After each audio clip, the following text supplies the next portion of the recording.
আজকে শেষ বিদায়ের মুহূর্তে যিনি খুব আবেগ আপ্লুত হয়ে এখন সে কি করবে কি না করবে বুঝতেছে না। এই বাচ্চাটাকে অবশেষে 1 মাস 4 দিন বয়সে আনিস ভাইকে দেওয়ার জন্য নিয়ে নিচ্ছি। এখন যিনি কোনো মতে ছাড়তেছে না, এখন ওর বাচ্চাকে নিয়ে নামতে চাচ্ছে। যিনি আসো, কি হয়েছে? বাচ্চারা কিন্তু মাল লাগে। তুমি অনেক ভালো থাকবে, বুঝছো? তোমাকে যেখানে দিচ্ছি অনেক ভালো থাকবে তুমি, ঠিক আছে? তুমি অনেক ভালো থাকবে ইনশাল্লাহ, তুমি অনেক ভালো থাকবে, ঠিক আছে? এও বুঝতে পারছে তুমি অনেক ভালো থাকবে, এও জিন্দেগির কাম ইয়ে করছে, বুঝছো? টেনশন করো না। ও সেও নামতেছে। অনেক ভালো থাকবে।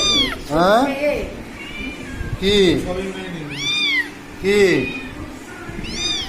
তুমি যাবে না? হ্যাঁ, তুমি যাইতে যাচ্ছ না কেন? কি হয়েছে? সেও যাবে না।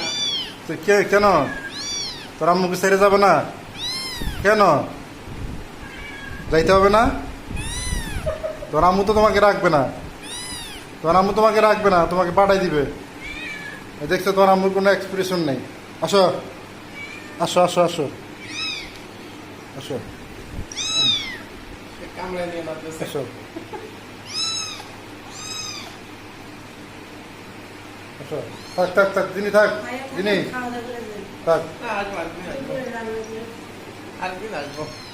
আরে যিনি না, কালকে ওই যাও। ঘুমাইছিলাম তে 2 বেলায় ঘুমাইছি কালকে গরমের খেলায়। তোরে তো শুইছি, আমার আর খবর নাই। আনিস ভাই, হ্যাঁ ভাই। যাক অবশেষে আপনারে এটা দিয়ে দিলাম, আপনি ইনশাল্লাহ ভালো রাখবেন, ঠিক আছে? আচ্ছা, দেখুন, জিনির একটা আদর করতে দেন, একটা আদর না করুন, দিনই আদর করে না ভালো করে। একটা আদর করতে দেন, একটা আদর করুন, বুঝছেন?